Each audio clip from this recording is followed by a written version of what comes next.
I personally love it. I think 23 is just fine, but Michigan State, I mean, again, as Lyle mentioned, dropping them 10 spots for, I mean, a very close loss on the road. So I think that's kind of rough. My one thing that I do want to talk about right now, and I want to know what Josh's thoughts are on this, is SC at 22. I mean, I'm sure SC overall is a better team than ASU, no questions asked. But so far through 2 games of the season, I just don't understand how you have USC over Arizona State. Granted, it's only 1 spot, but in those 2 games, USC, aside from like the second half in that UNLV game, they've looked bad. Whereas Arizona State, they've looked pretty good. Now, as I said, it's only 1 spot. SC did fall 5 against a good Stanford team, so that doesn't mean much, but that's kind of like my one thing where I immediately noticed that ASU's behind SC. Yeah, and personally, as somebody who's I like to watch both teams, and I like to see both teams succeed, I kind of like seeing them next to each other in the rankings, so I think that's interesting. But here's the way that I look at it. Starting off, this could obviously be up for debate. I think UNLV is a better team than UTSA. Not that really says a whole lot, but I think they are. And I thought that they played really well against USC, other than the fact that SC just played poorly in the first half. Offensively, defensively, I thought they were fine. Defensively, in the first half of that Week 1 game, I thought SC was fine. Second half was when the offense just took over the ball game. But here's another thing, and I already kind of teased this. I think Michigan State's a good team. I think they struggled in Week 1, and they should have dropped maybe a little more than they did. And they struggled in Week 2. They played an okay game. I think they got beat. I think they simply just got beat, and that's not me being an ASU fan. That's just me giving the Sun Devils credit. I think ASU was the better team in that game. But bottom line, I think Stanford's really good. I think Stanford is much better than Michigan State in every facet of their game. So I'm going to give SC the benefit of the doubt here because I think they played 2 better teams than ASU did. But also I think on paper and on the field, I think USC is simply the better team, and I'm excited to see where they line up against ASU in the next couple weeks. Lyle and I are going to be there for it. So I understand it. I understand how people could be upset with it. But again, I would have been fine if ASU wasn't even ranked this week. My thing that I said at the beginning of the year was, looking at the schedule, I said that ASU's most even matchup, like the team that is most similar to ASU over the last couple of years, and they've had good players, but they haven't done a whole lot in the postseason, was San Diego State. And seeing them, like you said, Josh, the first week against UTSA was a blowout. This past week against Michigan State was a close game, but again, they're ranked at that time, so it counts.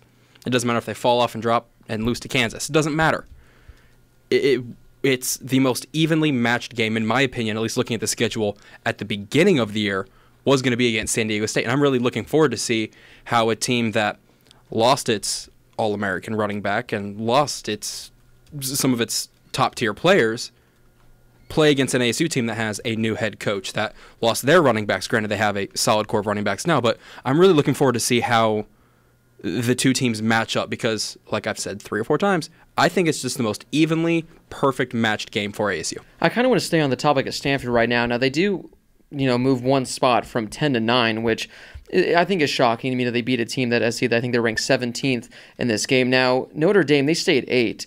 They struggled to beat Ball State this past week, Lyle. They beat them by 8 points. So personally, Stanford, here you have a great win against a team like USC that's going to do some damage in the Pac-12 this year, whereas Notre Dame over here beats Ball State by a touchdown. They don't move. I think Stanford should have leapfrogged Notre Dame instead of moving up just 1 spot for a top 20 win. Yeah, and that's something that I actually have written down in my notes, and I've been an advocate of this before. If you win, you shouldn't drop, unless it's I don't want to say struggle fest because that doesn't make sense, but if you struggle to get that win against an inferior opponent, then yes, you can make the argument that you should drop a few spots. I don't like seeing Notre Dame drop in the standings, especially with the way that they've played the first 2 weeks, especially against Michigan. But if they struggle a little bit against Ball State, and with the way that Stanford just pounded USC, I would be okay with seeing Stanford leapfrog over Notre Dame. And especially since those 2 teams are going to square off anyway, that'll ultimately settle it. Yeah. But I like what you said about Stanford. I mean, this was my team as a big-time sleeper to make the college football playoff, and so far, they've lived up to the expectation. They went in and they beat an SC team that I still think overall is going to be pretty good. But my problem all revolves around the number 1, and it goes back to this thing about the AP poll. There's no rhyme or reason with it because we just talked about Michigan State dropping 10 spots. Notre Dame doesn't drop at all for beating Ball State by 8, like maybe they should have. And then you look at some teams like Oklahoma and Wisconsin, both have blowout wins, and they flip spots, only because Oklahoma beat UCLA, who's really nothing up to this point, I got to say. And then LSU wins 31-0, and they drop a spot. Like, again, like, the AP poll only means so much for so long, but we just marvel at it every week. Like, why do certain things happen the way they do? They don't make any sense. Well, I'm glad you brought up Wisconsin, though, because, yeah, you look at the score, they won 45-14 over New Mexico. At the end of the first quarter, they were trailing 7-3, and at halftime, they were up 10-7. It's that second half where they really kind of went into second gear, so I can understand maybe then, but that goes back to our point earlier about, I mean, Wisconsin, they beat New Mexico by 30, they drop a spot. Notre Dame beats Ball State by 8, and they stay the same. The AP poll, it's kind of just, they do their own thing, nothing really makes sense. Oklahoma, they do beat UCLA, where I think UCLA is supposed to be a good team. At this point, we don't even know if they are. So it's kind of just what makes sense anymore, and to be honest, I have no clue. I have no clue either. Like, I say it every year. I just can't wait till the selection committee starts doing their thing, because I'm tired of looking at this AP poll every week because it just doesn't make any sense. And here's the thing as well. So you got a team like Texas A&M where they weren't ranked last week at all. They do lose to Clemson, and they come in at 27 in the AP poll. So granted, it was a close game to Clemson, who is, probably top 3 team in the country. But even then, you just lose a game, and you have the AP poll voters going, I want to get you in the top 25, but you're barely missing out. It's almost, because again, it depends on who you play. Here they are playing a Clemson team, and they're going, well, they did lose, but we do want to get them in. Whereas you have all these teams going, they're playing bad teams, but it's fine. We're just going to keep them where they are. And you mentioned like LSU, they beat a team by 31 points, and they drop a spot, 31-0. They shut them out. So I don't get this AP poll. The coaches' poll is kind of skewed as well, because Alabama played Arkansas State this past week. Alabama won 57-7. Arkansas State got a vote for the coaches' poll. Oh. I mean, there are some random teams that got votes for the coaches' poll. Texas got a vote. Now, really quickly, I want to talk about this, because this is the other teams receiving votes in the AP poll. Who's the one? If you're watching this right now, I'm talking to you directly. I'm going to look directly at the camera. I'm talking into the mic right now. I don't know how many people out there vote. I don't know who votes. But if you're the one person that voted for Florida State this week in the AP poll, you might want to reconsider your profession. You might want to say, you know what? This has been a long, illustrious career for me. I got to get out. Because you're voting for a Florida State team that, one, got embarrassed on national TV in week 1. And this past week, guys, I was watching it in the stands during the Arizona State game because I couldn't believe my eyes. They were trailing Samford in the 4th quarter. They needed a miracle touchdown in the 4th and a pick 6 just to beat Samford, and they get a vote. So whoever you are, if you're listening, please retire, give your job to someone else that's more deserving, because you just voted for Florida State. I can name 10 teams that are more deserving than Florida State. I think Samford might be more deserving than Florida State at this point. The fact they were able to hang. That's my 2 cents, guys. I just had to get that out there because they were there at the bottom. Well, you gave it your spiel, I'll say that much. Yeah. Oh, I mean, well, I'm just going to continue with my spiel right here. So last week, South Carolina, they cracked the top 25, and they're at 24. The AP, I mean, I personally was high on South Carolina as well. They kind of embarrassed me there. An embarrassing game overall. It's like Vanderbilt and Bama last year. So, oh boy, that was a rough one as well. He said it was going to be a close game. And they lose forgot about that. And they lose by like 60. It's a good thing it wasn't part of Blake's bets. So South Carolina, they're ranked 24th. They do lose to Georgia by 30. The first half was fairly competitive. They were down like 14-10. It was a good game. Then the second half, it all broke loose. South Carolina receives 2 votes now in the AP poll. So one week, everyone's saying they're a top 25 team. Now everyone's going, I'm not going to vote for them. It's just, I wish there was some consistency. If you're going to vote for a team, after 1 week, just don't say they're not deserving to be in a top 40 team. You know who deserves to be ranked in general? Forget about votes. Utah's a good football team. Utah deserves to get a ranking, and I think they should be 25. They're just right there on the edge. They are. They more are than 26. more than Florida State. But right before we wrap it up, guys, anything else you want to talk about this AP poll, or have we pretty much said it all? We've said it all. I'm ready to be done talking about the AP poll. Give it up for this week. Let's move on. Now to we're going to stay on rankings, and now this can be anything. It could be for the playoffs. This could be right now. But I say, as of right now, September 11th, guys, what are your top 4 teams in college football? See, I think you have to throw in Bama, you have to throw in Ohio State, you have to throw in Wisconsin, and I'm still throwing in Clemson. I still like Clemson, and I'm not ready to say that one narrow victory against an inferior team. I'm not going to condemn them for one narrow game. Like I said, I thought Texas A&M would put up a fight, and they did. I thought they would have put up less of a fight. But they looked good. Clemson struggled a little bit, and I'm not ready to condemn them after one narrow victory. 3 out of 4, the same I have as you. Bama, Clemson, Ohio State, and then I still have Oklahoma. But 2 weeks into the season, there's not a whole lot that's going to change, barring a big loss. Lyle, you matched mine as well. Oh, I got a completely different 4, guys. I got Alabama at 1, Georgia at 2, Clemson at 3, and here's why really quickly. I think Clemson is the better team, but overall, if we're just going to compare wins, I think that Georgia's win at South Carolina was a little more impressive than Clemson's close game at Texas A&M. Now, a lot of people, we asked in the Q&A, this was one of the more requested questions, is Clemson just not as good as we thought, or is Texas A&M better than we thought? I think it's more of Texas A&M is better than we thought and we're given credit for. So that was a close one, but I will give Georgia the edge. And I'm going to have Oklahoma at 4 just because I do like their wins a little more because the Florida-Atlanta game, I personally thought it was going to be closer than whatever that 50-point blowout was. And UCLA, I mean, you can't, deny that 30, 40-point win as well. I think those are both impressive. And I have Ohio State right there at 5, but currently those are my top 4. Did I say Ohio State or did I say Georgia? To be honest, I can't remember. Okay, because I meant to say I'm surprised Georgia. you didn't have it written down, Josh. I'm sorry. Bama, Clemson, Georgia, and Wisconsin. Ooh, Wisconsin at 4. Yeah, sorry. I didn't. Not in any particular order, but that would be the order. It's all good. Yeah. Now, it's going to be interesting to see if any of these 4 change because there are some teams that are creeping in on that outer end. But also, guys, let's talk about kind of our Heisman picks. Now, we did make our Heisman predictions a few weeks ago, but a few of those I'm sure are gone, a.k.a. Khalil Tate. But let's talk about a few guys that you have that you think are in good position now to win the Heisman. I was never super sold on Khalil Tate to begin with, but I'm also not ready to kick him out yet. I think that he can bounce back, and I think that Arizona's problems are more than just him. I think the team around him is just not there right now. Granted, the guy's thrown for 1 touchdown pass in 2 games and has rushed for 22 yards. That's an issue.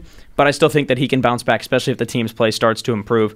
My number 1 is still Bryce Love. I still think the guy's fantastic. I'm excited to see how much that expands in Pac-12 play. And yeah, they played USC this weekend, but I think that's going to expand more. I think SC has a pretty good defense too, considering they only gave up 17 points to Stanford. I think once they start playing weaker defenses, Bryce Love is going to absolutely torch some teams in the Pac-12. Teams like Oregon State. I think he can run over Washington, which I think is going to be interesting to see because UW has a good defense, and Bryce Love is the guy that can make them pay.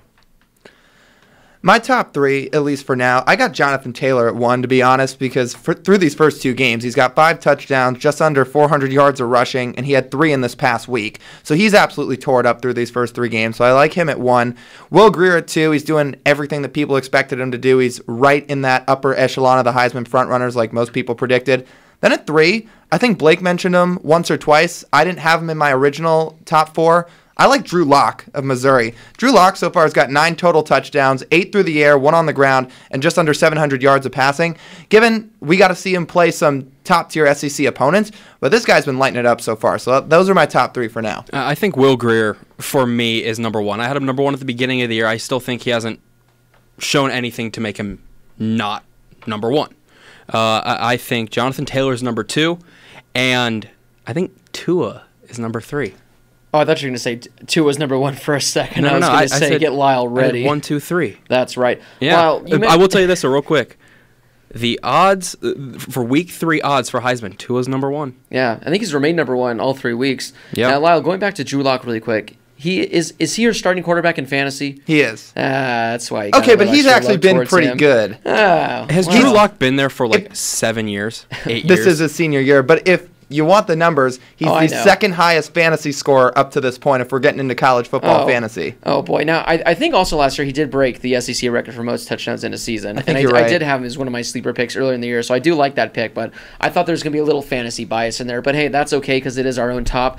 Guys, I have 4. I have a top 4 that I made. I have Tua at number 4, but I think as long as Alabama's winning games, he's going to remain there.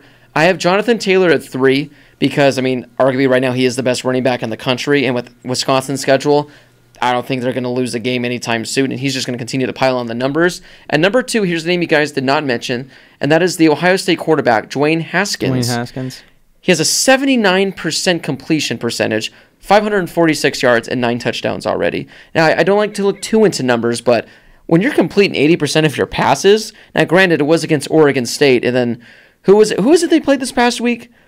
Ohio State? I can't even remember, to be honest, but it was Rutgers. It was Rutgers. So when you're they didn't play anybody. When you're playing Oregon State and Rutgers, of course, the numbers can be a little skewed.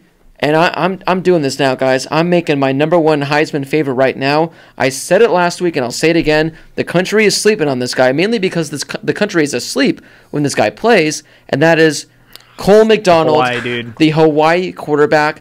He already has 1,165 yards, 13 touchdowns, and no interceptions. And guys, Colt Brennan. Blake, by the way, Ohio State scored 77 points week 1, 52 points week 2. There you go. So Cole McDonald, now he has played 3 games. He does have that one advantage. But you say Hawaii and you're going, okay, Hawaii. This is a Hawaii team that's on the outside of the top 25 that's knocking at the door saying, let us in. I think they're maybe like a 30 or 31 right now. I'm not sure exactly where they are in the rankings, but they're getting top 25 votes. They're 3-0. And if they can keep this up, if Cole McDonald just keeps this up, there's no reason this guy can't be in New York come the end of the year. I mean, remember, what was it, a few years ago? The Northern Illinois quarterback, Jordan Lynch. Who, now, granted, he put up insane numbers where he rushed for like 2,000 yards and threw for 2,000 yards. Cole McDonald, he doesn't have the rushing yards. But if through 3 games, if he has these kind of numbers, you add that for a 12-game season, he's going to be close to 5,000 passing yards with 52 touchdowns. I think it's just tough. I don't disagree with you. I mean, the guy's lighting it up, and there's no question.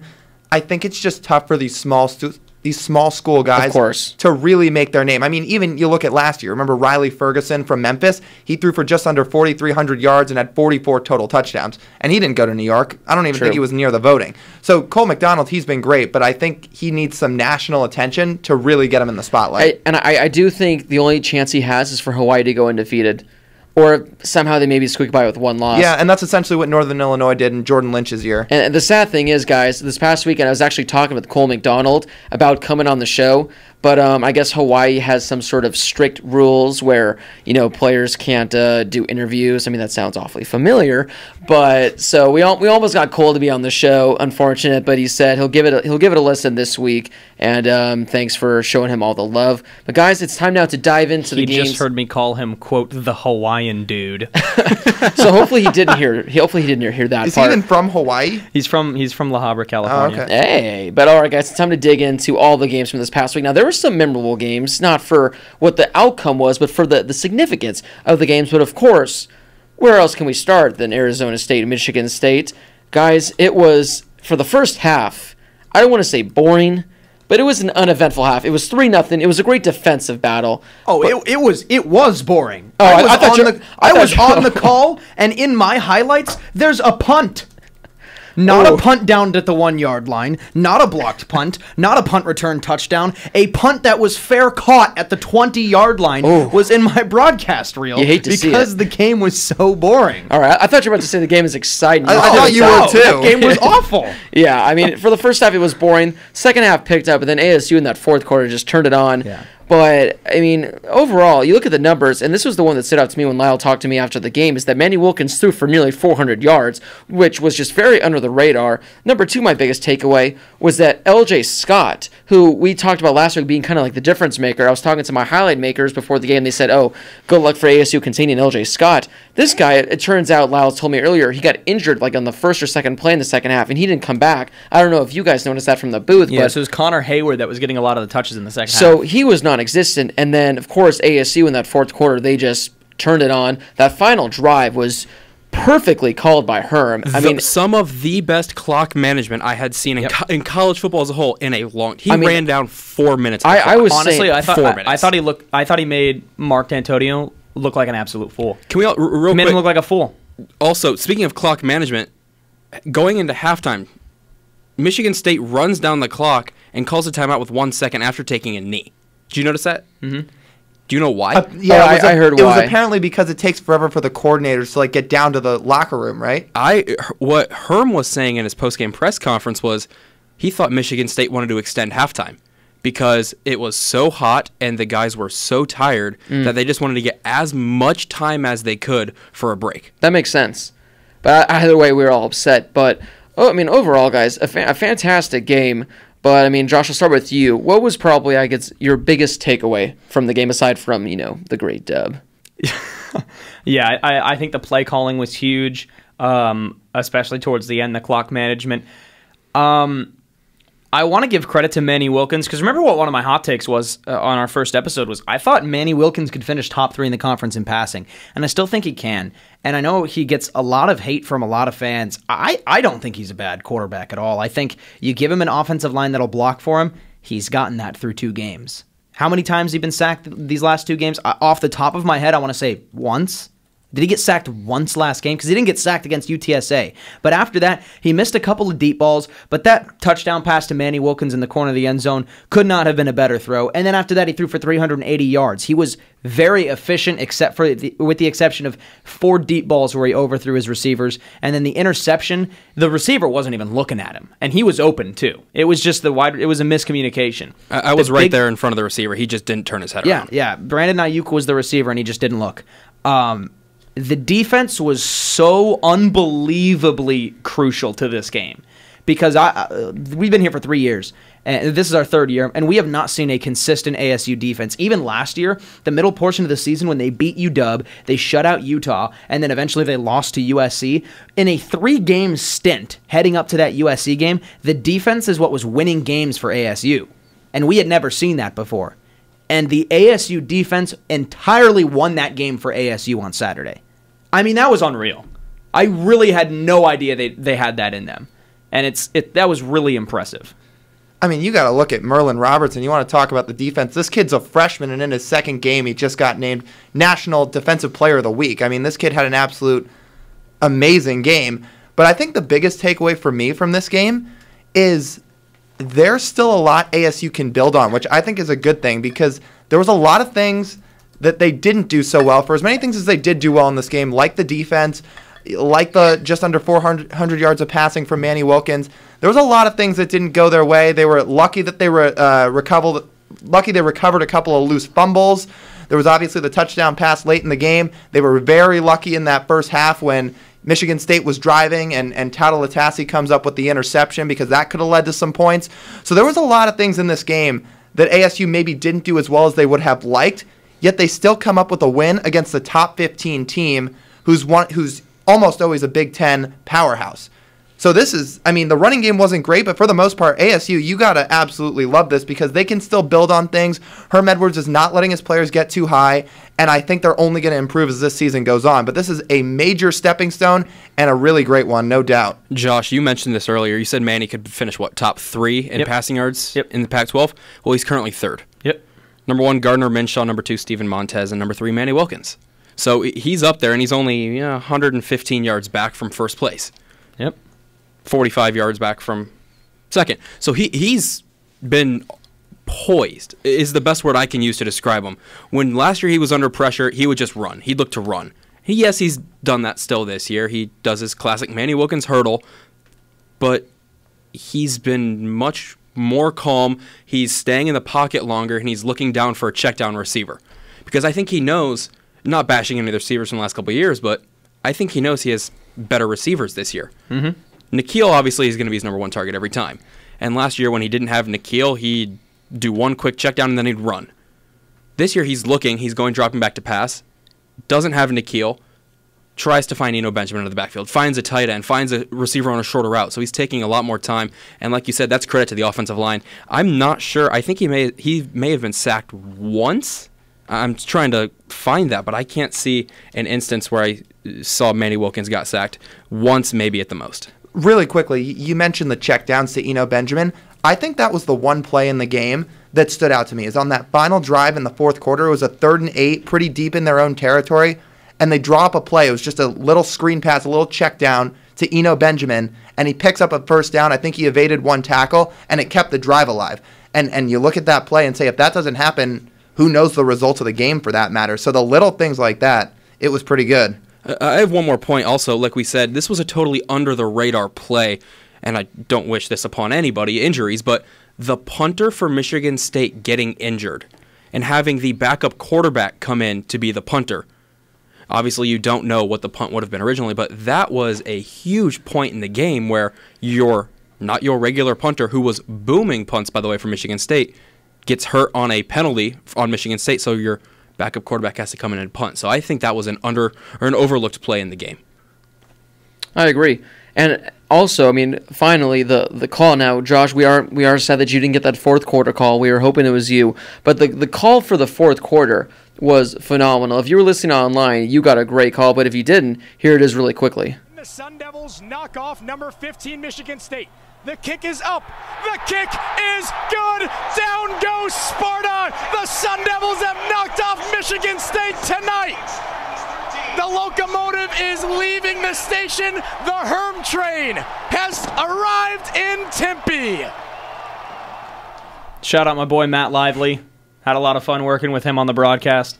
I was a little bit jealous that he got the second half, though. So he got, 2 field goals, I think an interception, I think a fumble, a couple touchdowns in the game-winning field goal.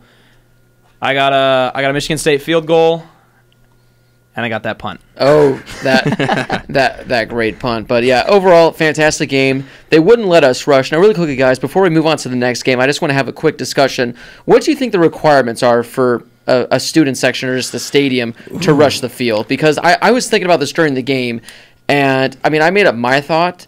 I personally think it needs to be a top 10 victory, not a top 15 victory. But I mean, everyone has different thoughts, and this entire student section thought we were going to rush. The cops had a different idea, and eventually we didn't. But I just really quickly want to know, what do you think needs to happen in order for a team to or a student section to rush? 1, you got to be unranked. 2, I think it's got to be a top 7 team. Ooh. I'm gonna exclude those other 3 because when they started lowering the goalpost, and Matt and I are talking on the broadcast saying, I think they're going to rush the field. And then they start putting the goalpost back up. And then we realized, okay, they're not going to rush the field. And we both agreed on the air, it's probably a good thing they're not rushing because this is the 15th ranked team in the country. No disrespect to Michigan State, no disrespect to ASU's football program, but you don't need to rush the field when beating a 15th ranked team. It is a big win, it is an upset win, and it is a program-defining win for this team. And I'm not taking anything away from ASU or Michigan State. I just saw no purpose to rush the field. If this was Stanford, maybe, especially if it's in conference. If it's in conference and you beat a top 10, top 7, top 5 team, by all means. Yeah, it's funny. I was thinking top 7, the number 7 exactly as well. 15 just seems a little high to be rushing, especially week 2 of the season. And like you said, not even a Pac-12 team. But yeah, I think last year against UW, it was, of course, warranted for the Sun Devil fans. Top 15, just a little too high. I say a top 7 win, and like you said, you have to be unranked for it to happen. Now, a couple years ago, really quickly, the Iron Bowl, they rushed the field, didn't they? Okay, I'm okay in with a that. rivalry game. I'm okay with that, and it was maybe the craziest play I've seen in my lifetime as a college football fan. 100% fine with it. I like it. I think the top 7, if it is non-conference, I think you can go top 10 if it's a conference or a rival to rush the field. Yeah, I mean, I literally spent about 5 minutes trying to dissect this, going, what are the requirements? Because I feel like, well, some teams it doesn't matter. Like, what was it last year? Kansas beats like a 5-win Texas team, and they steal the goalpost and bring it around. That's right. They bring it around campus. So I guess it's different for everyone, but I thought that was very interesting. But some of the other games, guys, this one I want to talk about is Clemson, Texas A&M. I'll personally admit, I gave Texas A&M no shot last week. I thought Clemson was going to come in and just steamroll right over them. Texas A&M, man, they had a chance to tie this game going for 2. They didn't get it. They put up 13 in the fourth quarter. Overall put up 23 in that second half. They almost did it. So we talked about this kind of earlier, where is Clemson kind of a little overhyped than what we thought? Or is Texas A&M under Jimbo Fisher, are they a lot better than we thought and gave them credit for? I think Clemson is still a very good football team, and like I said earlier, I'm not ready to quit on them just yet. Here's the thing that I have with Clemson.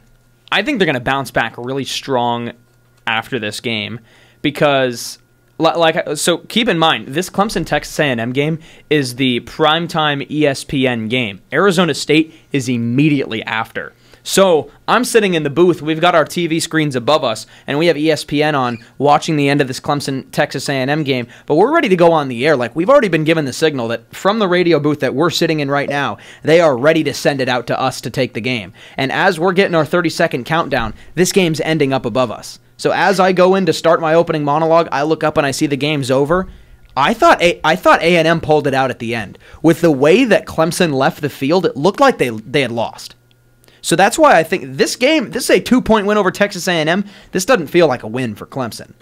I think they bounce back big time. Quickly jumping back to the Arizona State point, ASU has only allowed 2 sacks all season long, and I think one of them may have been in garbage time against Dylan Sterling Cole. So if you look at your first team offense and your first team, I think it was only 1 sack all season.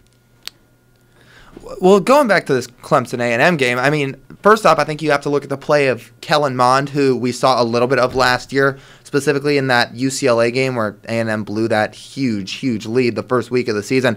But now you turn to a game like Clemson, prime time on ESPN, and Mond goes for 430 yards and 3 touchdowns. I mean, he really put the team on his back. You see A&M really come back toward the tail end of that game. I mean, 23 points in the second half. But Clemson pulled it out. I think you said it, Josh. I think they're a very good football team. And let me tell you, I don't think they're going to be overrated for long.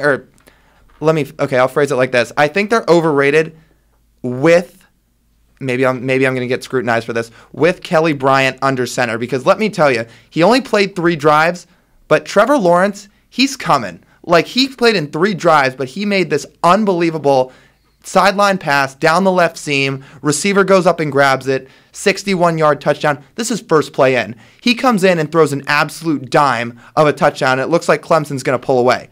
Of course they don't, but Trevor Lawrence, I think they're trying to ease him in because he is a true freshman, and Kelly Bryant did just lead this team to a playoff appearance last year. But I think you look 4 games from now, this could very, very well be Trevor Lawrence's job, and once it is, I think Clemson's really going to be off and running. I mean, I was going to say the same thing because you got a tough quarterback controversy on your hands because, one, you got Trevor Lawrence who's coming in. He's looking really good. Then you got Kelly Bryant, who against Texas A&M on the road, 12 of 17 for 205 yards, a touchdown, no interceptions. So if he keeps playing like this, it's going to be tough to really give Lawrence snaps over him regardless of if he's earning them because Kelly Bryant at this point has done nothing to lose any reps, which is going to be a very, very tough thing to manage. Well, and maybe I'm contradicting myself for this, but now that we've seen Tua play a couple of games, it does go back to the Hurts and Tua comparison, where Hurts didn't do anything to lose Bama games. He got him to 2 national title appearances, but Nick Saban clearly felt that overall Tua was the guy he wanted to go with. And I think you're going to see down the road this season, Lawrence could very well be the guy that Dabo ends up going with. Because again, played in 3 drives. The second and third ones were just kind of whatever. They ended up punting. But that first drive, that first play with that touchdown pass, that was something. I was in awe watching that. And one final stat for this game, Trevion Williams, A&M's star running back, 31 yards on 17 carries. Wow. That shows the strength of that Clemson defense that we've been preaching about. Yeah. There you go. I mean, I had them as my fantasy defense, by the way. Oh boy. Lucky you. I was shocked. Yeah, by the way, BK, we tied in fantasy, and then the next day I go and I look and you have 2 extra points. Yeah, I don't know how that but worked. Something with the scoring is rigged really quickly because before I was following during this entire second half because I checked at halftime and I was beating you by like 30 points. Yeah, but you still had Nikhil, you had LJ Scott, you had Brandon Reese, you had everyone, and then slowly one by one you're inching back into it. When Brandon Reese went in for that final field goal, I was up 124 to 120. He hits the field goal. I believe it was 29 yards. Was that what it was? 29 yards, which in fantasy I think should be 3 points. Therefore, I should have won 124 to 123. Somehow you get 4 points on that. Next day, somehow you're at 126. So if Yahoo Fantasy Sports, if you're watching this, you need to fix your scoring system because I think I was screwed out of a victory. I was winning by a point in week 1, and I'm on my phone trash-talking my roommate who I'm playing against, and I just happened to think, okay, nothing's going to happen if I update it. In the middle of our conversation, I update it, and the score changes. In the middle of me trash-talking, the score changes. I went from winning 145 to 144 to losing 146, 145 in a matter of 30 seconds. How does that happen? I'm still upset. Oh, we're all upset. But ESPN, you need to get college football fantasy on your website. Yes. Everyone's pointing at the camera right now. But guys, let's talk really quickly about Georgia, South Carolina. As I mentioned earlier in the show, I actually picked South Carolina last week to win this game. The first half, it was 20-10 going into halftime, still manageable for South Carolina. And then Georgia just comes out with a 21-point third quarter, just ends the game right there. And I was impressed by Georgia. I thought this was going to be a tough task. Jake Fromm, he had a good game.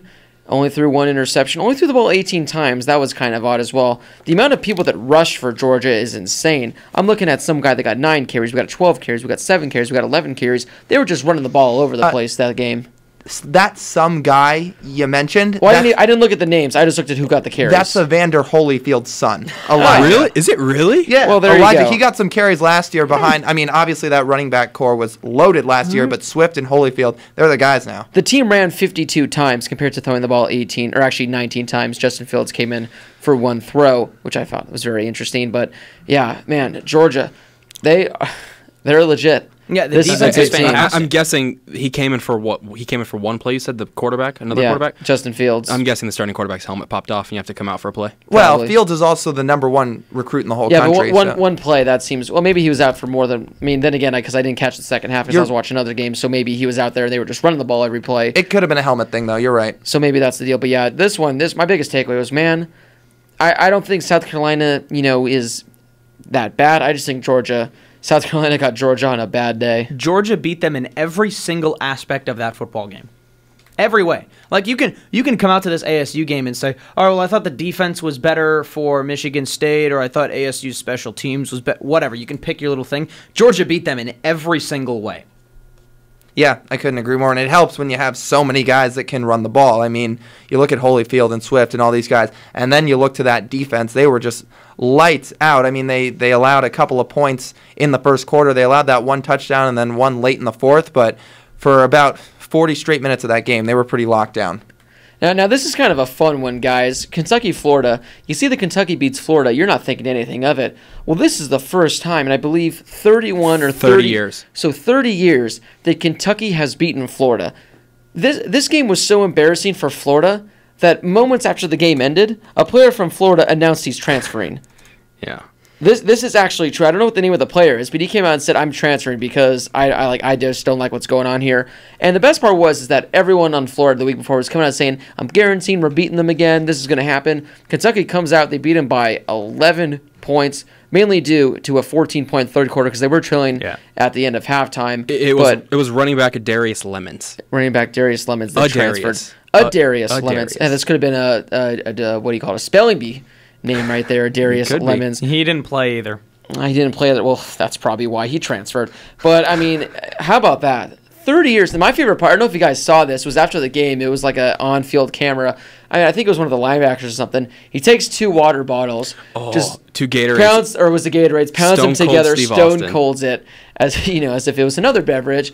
I thought that was awesome. But this is an awesome Lemonade. This is an awesome win for Kentucky. Now, something like this, when it does happen 30 years after your last victory, do you think it's more sweet doing this on the road to those Gator fans, or would something like this have been a better time had you done it at home? I think it's sweet both ways. Really? See, I mean, it's good either way. I mean, you're not going to not take a win, of course, but I think at home in front of all your fans and against a program like Florida, who's historically been so good, especially in those early to mid-2000s, I think it's just so much cooler to do at home in front of your fans. But like you guys said, to kind of put it in their fans' face on the road is in a different way kind of cool. There's a warranted argument for both sides of it. So like Lyle said, you win at home in front of your fans on your home turf. You get to stay on the field. You celebrate, say the crowd rushes. In this scenario, this is one of those things where, all right, maybe they weren't ranked or whatever, but you still get to rush the field because it's 30 years. But then you look at vice versa. Winning on the road in a hostile environment like Florida is one of those things that is just so sweet. You kind of look at the NBA Finals from a couple years ago. And what did they say? Like, oh, the locker room still smells like champagne. Yeah, that's going to haunt them in the back of their mind because every time they walk in there, it's going to remind them of that one thing. So winning on the road against you could call them a rival or such a historic program like Florida, that's a pretty cool thing to do. Yeah, personally, I think it'd be more sweet to win at the Swamp just because, I mean, you're shocking. I don't know how many people that place holds, but it's got to hold a good 60 to 70,000 at least. Everyone left that game shocked, and just seeing them celebrate like that, I don't think there's a better feeling than going into some other stadium and upsetting a team like that. 91,916. Wow. You know who'd probably agree with you on that? Baker Mayfield. Oh boy, I'm sure he would. Another quick game, guys, and that is Colorado-Nebraska, which turned out to be arguably one of the better games from this past weekend. Colorado, a late touchdown with 1 minute left, won them the game. There was some controversy on a hit that is, being like examined now by the NCAA, but we'll just throw that aside. Colorado, guys, is this a Pac-12 sleeper team? Because they went in there to Nebraska, and they spoiled Scott Frost's debut. Yeah, and I think you got to keep in mind this is a Nebraska team that didn't even play week 1. So I think that they're a little rusty. They haven't really seen any real competition yet. I think that I don't think they're as good as Brady. Brady said that they were going to be a sleeper team potentially. I think they just might not be there quite yet. Did I say sleeper team, or did I say Scott Frost would win Big Ten Coach of the Year? I think you said the Scott Frost thing, but you might have said I feel like Colorado. It all too. goes together. I'm gonna say that goes together. It all goes together. But either way, I think Nebraska's gonna figure some stuff out. I think they're gonna struggle against like top Big Ten teams like Ohio State, maybe even Michigan and Michigan State. They'll struggle against Wisconsin, but I think that they can dominate a lot of other Big Ten teams. Colorado, on the other hand, I think they could compete in the Pac-12. I think they could compete in the Pac-12 South that is actually looking pretty weak right now with USC, UCLA, Arizona all looking poor. Like they're not going to be great teams. Utah looks all right. ASU looks good. And you have a Colorado team that's starting to surprise some people. But bottom line, for the last 2 years, ever since Cepho Lufau left, I've been a big fan of Steven Montez, and I've been saying that on this show for the last 2 seasons. So I still like Steven Montez, and I think that he could be a sleeper quarterback in the Pac-12. What'd you say? He's number 2 right now in passing He's yards? number 2 in passing right now. There you go. Yeah, Montez has looked good, and this game came right down to the final play, and it was a pretty good game, like you guys talked about, to say the least. But talking about Montez, one thing that's going to help him now is all of a sudden he's now got a number 1 receiver. This kid, I hope I don't botch his name, Laviska Shenault Jr. My goodness, this kid. Spelling bee name. That's another spelling bee name. Last year he had 7 catches. So far in 2 games, he's got 21 receptions for 388 yards. Like, this kid is absolutely popping off, and now all of a sudden Montez has this go-to weapon in the passing game. It's like Nelson Spruce all over again. Yeah. I mean, we'll see with Colorado. I don't know if they're going to be a 9 to 10 win team sleeper, but maybe a 7 to 8 win sleeper in the Pac-12. Yeah. Get one big upset under their belt. I could see it. If you guys couldn't tell already, Lyle just picked that guy up for his college football fantasy team, so he's high on the train as well. Hey, I was trying to leave it out because Did he actually? He did. Oh, Lyle, good for you. Good for you, buddy. I went back to those top score standings through those first 2 weeks, and Shenault was number 3. So I was like, I got to pick him up. I really just have to. Solid I pickup. just have to. By the way, Big L. Colorado this next week plays New Hampshire. Oh. At home against New Hampshire. Are they going to win? I think so. I don't know, but guys, this next game, really quickly, we talked about it briefly earlier. I don't want to skip over it, Florida State-Sanford, because we know how disappointing that was. Now this is arguably the biggest game of the past weekend, the most impressive, and that is Kansas going on the road to a hostile environment that was Central Michigan, picking up that victory, which was their first road victory in 9 years.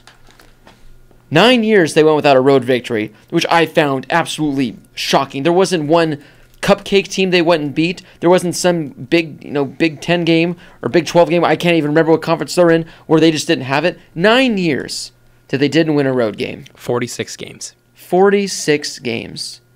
That is unbelievable. And they still haven't been relegated to the FCS like your wish and command. Not quite yet, but there were some good games this past week, guys. But really quickly, let's talk about some college football news. Now, Lyle, I know this news hurts you the most, and that is Oklahoma star Rodney Anderson out for the season. Was it officially ACL, or was it just something with the knee? They haven't clarified the injury. They just said it's a knee injury. They haven't announced it yet. Now, Lyle, this was your number 2 pick in fantasy this year. He was your Heisman favorite.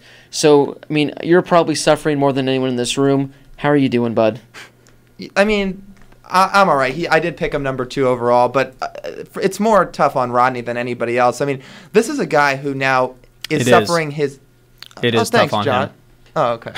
Over you. Okay, yeah. boy. I was going to say. I mean, you got to feel for the kid. I mean, this is his 3rd season-ending injury in his time at Oklahoma. He had a broken leg in 2015. He had a broken vertebrae that following spring. He comes back... Oh, boy. I almost played it myself. So he comes back last year and does what he did. He led the FBS in yards from scrimmage. He absolutely popped off. He had the huge game in the playoff game. Hence why I picked him to be my Heisman favorite. And just a little note on Rodney. In the first 2 games, he had 7 carries, and he'll have 7 carries throughout this season. 3 of them were for touchdowns. I mean, he was off to a great start, and then Efficiency. That's a pretty good percentage right there. It's efficient. And then unfortunately for him, he just had this tough injury. I mean, you just got to feel for the kid. going to have another year eligibility when he comes back next year. But he's just had such a tough career for a guy that's so talented. Yeah. Now, I want to talk about tough season for a guy. What's going on with Khalil Tate? I mean, this was a guy that was number 1, I believe, in Heisman early season predictions. This guy has been awful. Now, granted, he is on my fantasy team, so he has been awful. But, I mean, Arizona's 0-2, and he has looked bad in both games. Really quick, do you think people are sick of us talking about our fantasy team? Oh, I don't never. know. I think it's a cool aspect to it because not many people realize there's college football for fantasy. Oh, I think fantasy it's college cool. Football. I think it's cool too. I just don't know how much people like it or not. Now, this is something that's interesting because obviously Khalil Tate just didn't forget how to play football. He didn't just become a bad player. So is this kind of on the coaching staff and what they're doing to him, or is this just BYU and Houston? Their defense is pretty good, and Khalil Tate just has no answers for them. I think it's simply that Arizona is not that good right now. I think they can figure it out, but right now, Arizona's playing terribly. And their problems are deeper than just Khalil Tate. Now, like I mentioned earlier, he's thrown 1 touchdown pass in 2 games. He's rushed for 22 yards total, and it was the rushing attack that it was his passing and running capabilities that made him such a threat last year and which just propelled him into the Heisman run in the preseason. But bottom line, he's rushed for 22 yards in 2 games. He's thrown for 1 touchdown pass in 2 games. But also, you got to keep in mind, he passed for 341 yards while only scoring 18 total points against a pretty good Houston defense. So I'll give him credit for that. But right now, the issues in Arizona are more than just Khalil Tate. I think it's on the coaching staff personally, and I think part of it is Khalil Tate. I think it's a combination of both, and the reason is because he's simply being asked to do a lot more now than he was last year. Last year, they kind of let him run freely. Remember, this is a guy that didn't start the year as the starter down in Tucson. It was Brandon Dawkins, and then he took over. But now Khalil Tate, people have a scouting plan on him, and people are prepared for him, and now he's being asked to do a lot more in the passing game. Here's a stat for you. Last season, he attempted 20 or more passes 3 times. All of last year, he attempted 20 or more passes 3 times. So now he's simply being asked to do a lot more, and he's struggling. I mean, the final 2 regular season games of last year, on the road at Oregon and then on the road at Arizona State, he struggled. And now it's carrying over into this year too. So they've got to – it's kind of like he started off really hot. The rest of the college football world adjusted to him. So now he has to make the adjustment back to his opponents of how can I make myself an efficient quarterback again? How can I lead my team to some victories? I'm going to go quick side-by-side stats this year from the 2 Arizona school quarterbacks, Manny Wilkins, Khalil Tate. Like you guys said, Khalil Tate, he's 41 for 79, 538 yards this year, 1 touchdown, 2 interceptions, 108 passer rating. You come here to Tempe, Manny Wilkins, 46 for 72, so very close there, 617 yards, 5 touchdowns, 1 interception, 156 passer rating. It's truly fascinating. I mean, for my sake, I hope he picks it up because I want to get some points. Secondly, I mean, I want Arizona to be at least somewhat competitive in this Pac-12 because they're giving the Pac-12 a bad rep the way they're playing. Hopefully this week they can come out and get the job done. Now, guys, it is time now for Blake's bets. Oh, there we go. Well done, BK. I got you, buddy. Now make sure to get that down soon because of copyright issues. Don't want any problems right there. So this past week I did do a little better than last week. I went 3 for 5. There were some close ones right here. That Ohio State Rutgers game, I said there'd be more than 60 points scored. Well, Ohio State scored 52. It's just the fact that Rutgers put up only 3 that kind of got me there. And the South Carolina Georgia game, that one that wasn't a pretty one, but I do have 5 new bets that I do think you guys should bet on because someone used Bovada today, guys. Someone signed up to Bovada. They're going to make some bets. So if you're the person that signed up on Bovada, send me a message on Twitter so I know which games you're betting on for this upcoming week. But now, guys, I might use some of that referral money to bet on these games. The first one, Boston College with 6 over Wake Forest. Captain Rog, I'm sorry to say, but I think Boston College is going to come out and they're going to steamroll over the Demons, or was it the Deacon Demons? Demon Deacons. The Demon Deacons. And Boston College, they've looked good in these last 2 games. A.J. Dillon, he's been a very under-the-radar running back. I like Boston College, and I like them a lot in this game. I like Troy with the plus 12 over Nebraska. Nebraska, they just lost their first game to Colorado at home. Troy, one of those teams, non-Power 5, that we're all very high on. 12's a lot. I mean, they got to win by 2 touchdowns. I don't think Nebraska gets the job done by 2 touchdowns. I think Nebraska still wins. But by 12, I'm not very sure. Hawaiian Army, my favorite guy, Cole McDonald. Hawaii's been lighting up the scoreboard every week so far this season. 62 points. I see no problem with Hawaii scoring at least 40 to 50 points. Army, they're a sneaky team as well. Army's a team that the last few years, they've been competitive in the, independent conference that they're in with some of those other teams. So Hawaii Army, watch for a lot of points in that game.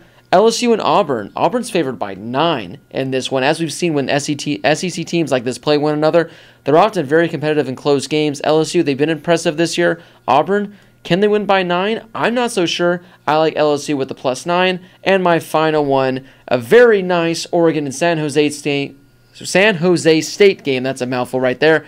A very nice 69 points. I think it's going to be over. Oregon, they're going to score 69 points themselves, I think, because San Jose State...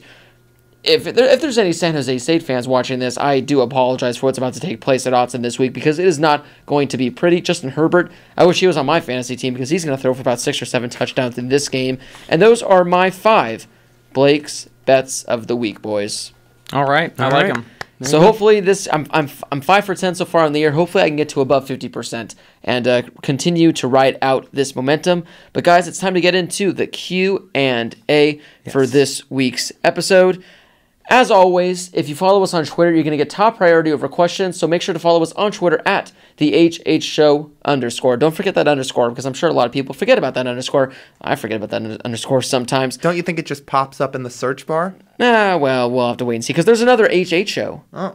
Yeah, go figure. Blake Walker wants to know, and this is kind of a fun one, since Kentucky broke their 31-game winless streak against Florida, what team is next to break a long winless streak? He included 2 right here. Indiana versus Michigan, 22 straight for Michigan, or USC versus Cal, 13 straight for USC. I'm going to just keep it with the 2 matchups that he provided, and I'm going to say Cal. I think Cal has a better chance to snap the win streak, and I think they've been getting close some of the last couple of years. Jared Goff and Goff now playing in L.A. for the Rams, he just couldn't compete with USC and UCLA when he was at Cal, and now this Cal team, they competed with USC last year, especially with Bowers at quarterback, and I think they look pretty good this year. I like their rushing attack. I think if it's going to happen, I think it would be Cal. Bradeth Klein, I'm sorry. I'm going to go with Cal, too. I think you made some really good points. The last 4 years, 4 years straight, IU has taken Michigan to overtime. 4 years in a row, they've taken Michigan to overtime. They're cursed. They're cursed. I say Indiana. Purely because Indiana. I mean, the 4 years in a row to overtime is one of those things where, when was the last time Cal was in a game with USC? Josh? I think just about a year ago. they were in the game with SC last year, but it was really for the first half because SC really pulled away in the fourth quarter. But I'm just saying, 4 straight years of overtime. Yeah. I'm going to say the Hoosiers get it done, especially with the inconsistency that's been going on at Michigan. Yeah, I'm going to say the Hoosiers as well, but I'm sure there's a lot of good, and this is just 2 that this guy wrote out. I'm sure there's some good ones that are 10 to 20 years or so that are in the making. But really quickly, guys, we're going to do something fun. If you're listening to the show live right now, if you're listening live and you want to ask us a question right now, call us at 602-496-5156. We got Brady over there working the phone lines. Ask us a question. That's kind of like a bonus, a little bonus prize for those that are listening live to the show. So if you're watching this now on YouTube and you want to, call in, ask us a question live, make sure you listen live and follow us on Twitter, and you'll get these bonus details. So can you repeat the phone number again, please? The phone number one more time is 602-496-5156. And where can we listen live? And we can listen live on blazeradioonline.com. Cool. There you go. There's your plug. So if you want to ask us a question, you're listening live, give us a call. And like I said, Brady will work the phone lines and pick up, and we'll get you through and ask us a question. But in the meantime, guys, here are some other questions right now. Ben Ward wants to know, is the injury to Rodney Anderson, does it destroy Oklahoma's chance at the playoff? No, it does not. I think that Oklahoma still has a good team around them. I don't think they make the playoff. That's just me personally. I think they have a really good team, especially with Kyler Murray. I know a lot of people are really high on him. But you got to keep in mind that, we got a phone call. You got to keep in mind that TJ Pledger and Trey Sermon have both been running the ball very well. And I think they're two very reliable running backs behind Rodney Anderson. So those are two guys to watch for. And you got to keep in mind they also have a great playmaker in Kyler Murray who can carry the ball as well. Now, obviously, you're not going to put him at running back. But I really like Pledger and Sermon. And Pledger's a guy that I followed a lot in high school, too. I agree. For Oklahoma, and this is something I was going to touch on earlier, first off, Kyler Murray's been lighting it up. He's been off the charts these first 2 games. But Trey Sermon, this guy was a true freshman last year, and he rushed for 744 yards with 5 touchdowns and had a score in that playoff game. And he's been getting touches early on in these first couple games as well. So obviously losing Rodney Anderson hurts. I thought he was going to win the Heisman. But Trey Sermon is not a bad backup option to have. We have Andrew from, Clemson, South Carolina. From South Carolina right now on the phone lines, guys. Andrew, I think I might know who this is, but is this my man Andrew Koss right now? Yeah, what's up, buddy? I had a good feeling it was you, my man. Hopefully you're doing well. I know you had a little accident the other day with a bus, so hopefully you're feeling well. So, Andrew, my man, I'm good. you had a tough game with Clemson this past week. What question do you have for us this week, my man? My question for you guys basically is, do you guys think that Clemson, even with 2 losses, can make the playoff, or even with 1 loss, would they be left out of the playoff because of their very easy schedule this year? Yeah, I think 2 losses might be a little bit of a stretch, but I think 1 loss, I think they can still absolutely get in. I mean, you guys all know how much I've been preaching about this Clemson defense. I'm a big fan of that front 7, and I still think the offense is good. I know you've talked about Trevor Lawrence a little bit, Lyle. And then with Kelly Bryant, I like the pieces that they have there, especially the defense. 1 loss, I think they can absolutely get in. 2 losses, I think, is a little bit of a stretch, especially if, obviously, we have Bama and Georgia and Wisconsin and Ohio State all still in the fight, along with Oklahoma. I think the only conference that can get away with 2 losses and making the playoffs is the SEC, one of those teams like Bama or Georgia. For Clemson, with 1 loss, absolutely, as long as it's not the ACC title game. I think Lyle hit the nail on the head. Is as long as it's not in the title game, they'll be good to go with a loss into the playoffs. Yeah, I mean, because looking at their schedule right now, you're right. The rest of it is pretty easy. NC State, Florida State, those could be 2 games that could be trap games. They might drop. They got South Carolina at the end of the season, which, a nice little rivalry right there. But for the most part, Clemson does have an easy schedule. I think, as they mentioned, the ACC title game might kind of be the one right there. Or, if they do lose early, let's say to NC State, but they can rebound, I think they'll be fine. But 2 losses, I think we'll be drawing a thin line there. But looking at the schedule, I see no reason for Clemson not to go undefeated. I'm sure you're thinking the same thing. Absolutely. I think they should go undefeated, but you never know. I mean, I thought we would beat Syracuse last year, and we saw how that turned out. Well, Andrew, I mean, I wouldn't jump the boat. You guys got a game against Georgia Southern this week, so you never know, man. Georgia Southern might be coming in, and you might be on upset watch, buddy. Oh, boy, a lot of my boys from my high school will probably be giving me crap if we lose that one. So. Not just them. I think a lot of people will. Well, let's hope not. But, Andrew, thank you for calling. I know it's late over there. What is it, 1 a.m. over there for you right now? Yeah, I mean, I'm just studying right now, so listening to this is kind of nice. It gets me a little break from that, so no worries. Perfect. Well, I really appreciate it, bro. Like I said, hopefully you're feeling better, and enjoy the game this week against Georgia Southern. All right, man. Appreciate it. Have a good night. You too, brother. Always love getting Andrew on the phone because he goes to Clemson, is at most of the Clemson games. Got some good Clemson insight right there. I'm telling you guys, Georgia Southern, watch out. They're coming. Are they the new Chattanooga? No, never. Now, guys, we got one more question from Twitter, and that comes from Kenny Seelig. This is a very fun question. I think we've kind of answered this question in previous years, but for all of us new listeners, this is kind of a fun one. What is one college football stadium you've never been to but have always wanted to go to? Well, I think we kind of all have tentative plans to try to go to the USC Notre Dame game next year in South Bend. I'd love to do that. But for me, it's Michigan.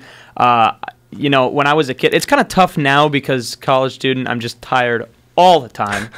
I could sleep for 12 hours. I'm going to wake up and be exhausted. So for me, it's just kind of tough unless to wake up at 7 a.m. unless I actually really like have to. So I usually sleep it until like 8:30 or 9 and then get up and watch the rest of game day. When I was younger, I used to wake up every single Saturday at 7 a.m. in LA to watch College game day. And right after that, you would get that 10 o'clock game. So, and Michigan was always a day game. And they were always on ESPN, so I would always watch College game day, watch the 10 o'clock game, and then I'd watch Michigan. So for me, it's got to be the Big House.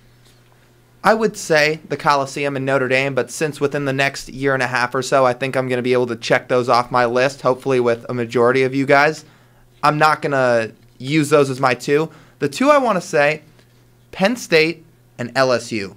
From everything I hear, those two stadiums are supposed to be absolutely insane. They're supposed to be incredibly lit, and I'd just love to experience it one day. I think Clemson is one of the ones for me, with the buses and the Rock and the Hill and everything and the fanfare around everything at Clemson. I think that'd be one of them. And also Kyle Field, Texas A&M. Also, once again, the atmosphere. That would be so cool to go see a game. And I think West Virginia would be cool too. I personally You would, just want to sing Country Roads No, with a You bunch of are other people. so right. I would be Do you okay not want to go with- to Tennessee? I do. Yeah, there you go. boy. I would be okay with honestly any SEC school aside from like maybe Missouri, Vanderbilt, those kind. But if you give me Bama, if you give me LSU, if you give me Texas A&M, I'll be fine with all those. Tennessee, that's another good one. I think SEC. One year, I just want to go down there in 1 month every week and just knock out these SEC teams. What about Boise State? That'd be a fun one. I have a friend that goes to Boise State. He said, "Don't believe the hype." Just to see the field. I mean, Just to see the field. Now, guys, we're going to go to the YouTube questions right now. Let's kind of try to rapid fire these ones. Eric Valencia wants to know, with Hurricane Florence causing a lot of canceled games, do you think that this potentially screws up the rankings and a lot of teams' chances for playoff and or bowl games? I think it does, and we've seen this before. I hope that the AP poll committee kind of takes their Takes rankings note. this week with a grain of salt. I think they want to try to be careful with what they're doing, because I do think that some schools can get messed up a little bit with them not playing any games. So I hope that that's not the case, but I think it could. I think it could for now, but I think long term you'll see these games get made up, so I don't think it'll be too big of an impact.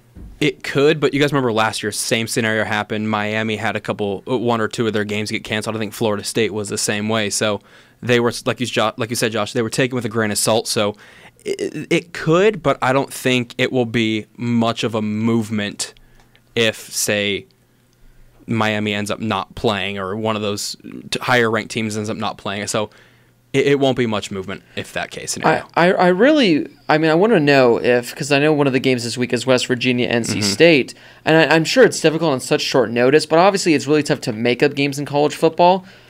I mean, do you think these teams make any effort to say, hey, let's have the game at West Virginia instead of NC State? Because it's tough. I mean, this thing, it could impact later in the But season. then that impacts your entire season. You put a game at the other school and that team loses a home game, I think that's just tough. I think what it is some of there was a game, Or even a last neutral week, site There was a somewhere. game. I think it was a game first week of the season. It was the Nebraska game, and they said the game would be made up at the end of the season if necessary. So if a team was needing a 6th win to get into a bowl game or to get into playoff content or whatever it may be. So if necessary, the game could be made up. But say one of these schools ends up winning 10 games, they're not going to make it up.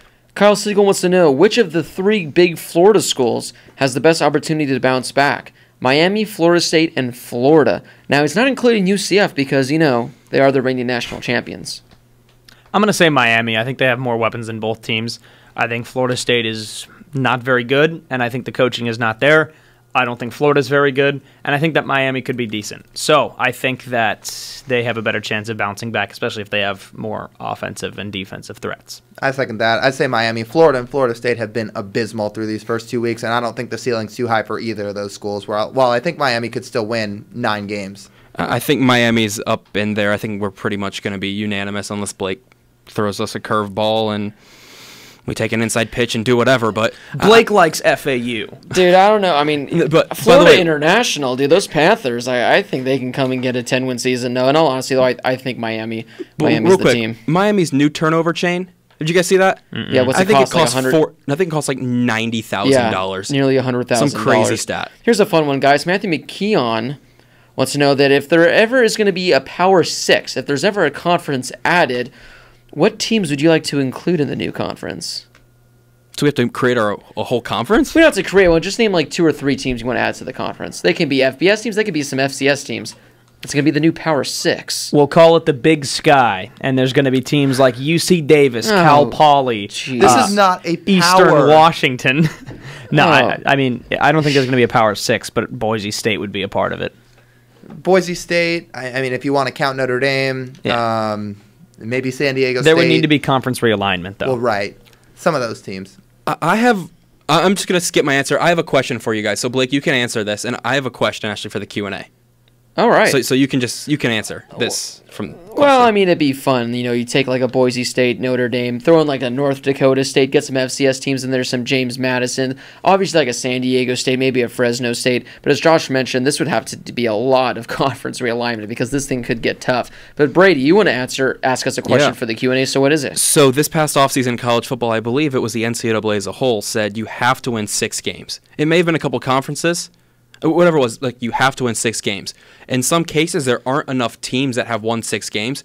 Should FCS schools, like the top FCS schools, be eligible to play in FBS bowl games? See, I don't know, because I personally love the whole tournament they do with the FCS playoffs. I think it's 16 teams, I want to say, that they have, and it's just a full-on like March Madness style bracket. And I personally, during the season, I could care less about the FCS. I personally watch whenever those FCS playoffs are on. I absolutely love it. I think they should keep that the way they are. But if they want to add like a team like, you know, James Madison or North Dakota State, have them play in a bowl game, I wouldn't be that opposed. Yeah, it's a decent idea. I would like to see it, but it needs to it needs to be a decent matchup. Like how we talked about before with these FCS schools just going and playing Alabama and getting destroyed week 1. No, if you want to have a North Dakota State and Cal, by all means, I think that would be a fun matchup. And like we said, like UC Davis is not a powerhouse, and San Jose State is far from it. But that's a fairly even matchup. So you got to think, if you're going to do that, it would have to be a relatively fair bowl game. I don't want to see like whoever It'd be some of like the lower Sugar bowls. Bowl, yeah, Like and the the Cherry Bundy Bundy Tart Cherry Boca Raton Bowl. Did we just say that at the same time again? Cherry Bundy Tart's Cherry. Yes, we did. Bay wants to know which new coach is more on the hot seat, Kevin Sumlin or Willie Taggart? Not Herm Edwards. Willie Taggart, absolutely. Yeah, You can't lose the way he is at Florida State. Yeah, I'm gonna say Taggart too. I mean, there's an argument for Sumlin, although I think Khalil Tate's gonna turn it around eventually. When you almost lose to Samford, there's a problem.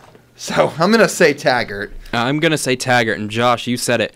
Herm Edwards has himself a secured position in the conductor's seat at the front of the train. I'm going to go with Taggart as well, although Kevin Sumlin, he better hopes that Khalil Tate pulls something, you know, because he needs some wins. I mean, if Arizona wins like 3 or 4 wins this year, it might be a short contract for Kevin Sumlin. Swim Crafters says, after I saw the result of the Kansas game against Nicholls State, I decided to become a fan out of pity. Less than a week later, they win their first road game in 9 years. My question, coincidence? Nope. No. Sure. Hey, Swim If that's the case, become a Seattle Mariners fan. Oh, yeah, Swim Crafters. If this is the case, you may want to jump on the bandwagon for the Seattle Mariners, and more importantly, my Los Angeles Clippers, because we could desperately use some wins for this upcoming season. Nope. All right, guys, the final question. Now, this is a fun one as well. This comes from Lil J, and he wants to know, would you rather have Arizona State win the Natty or get $50,000? I'm going to go first on this. $50,000 only lasts you so long. We got to see a national title while we were here. That lasts a lifetime. It does. And you know what? This is a good question, so I'm going to elevate your name to Big J. If it was $100,000, that'd be different because then I could pay for college. I'm going to take ASU for the Natty. Natty. I'm going to go with the Natty also. I would take the Natty, But and then I would take everything that's in my bank account. Go to Bovada, put it all in ASU to win the Natty, which is at probably plus 10,000, and I would turn that into millions and millions of dollars while watching my team win the Natty. But if I can't do that and I had to choose one without doing that, I would choose ASU to win the Natty because Lyle hit it perfectly. $50,000 pays off a year or two of college, but having your team be natty title winners, that lasts a lifetime. We just got really sentimental there, which is a perfect transition into the final segment of the show, guys, and that is the Pick'ems. Now, it's still not too late, Brady and Josh, because I don't even know if you guys have still joined the league. Have you? Whoa! I'll have Josh you know, does. I got a bunch of incorrect picks last week. Good job, buddy. Good Thanks, man. job. Now, guys, it is still not too late, though, to join our ESPN Pick'ems League. Now, 2 weeks into it, guys, Captain Rob still remains in first place with 18 points. So, Captain Rob, keep doing your thing, buddy. What is... how? Maybe, dude, he's 18 for 20 so far. He's a That's captain impressive. for a reason, dude. Captain Rob. All right, guys, we got 10 games this week to talk about. Number 12, LSU, at number 7, Auburn. This game is going to be won by the Tigers. Because okay, I didn't mean that. I sincerely did not mean to do that because I know we've made that joke on this show before. The Auburn Tigers are going to win this game because it's at home. I will take Auburn over LSU. I like LSU, and honestly, I know often the trend with the LSU Tigers is they'll start off hot and then they'll just tail off. They look good. I like what Joe Burrow's brought to the table so far, and this kid at running back, Nick Brossette, this might be another big-time running back on that LSU Tigers ball club. We've seen Fournette, we've seen so many other guys. This kid, Nick Brossette, has been off to a flaring hot start. I'm going to go with Auburn in this one. I just think a home field advantage in this type of game favors the home team. Obviously, home field advantage. Obviously, LSU, they've been surprising this year so far. They got that win against Miami 2 weeks ago, which I did get a point for the Pick'ems. Speaking of which, guys, I completely forgot. I forgot to announce our standings for the Pick'ems. It just slid right over me. My pick is going to be LSU for this one. Okay. But going to the Pick'ems, guys, I have 13 points. You know, it's last place. You hate to see it.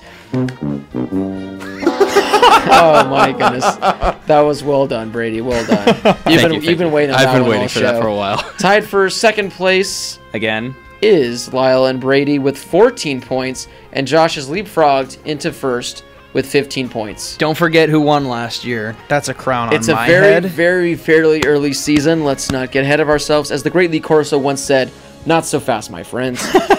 Now, guys, number 17, Boise State, at number 24, Oklahoma State.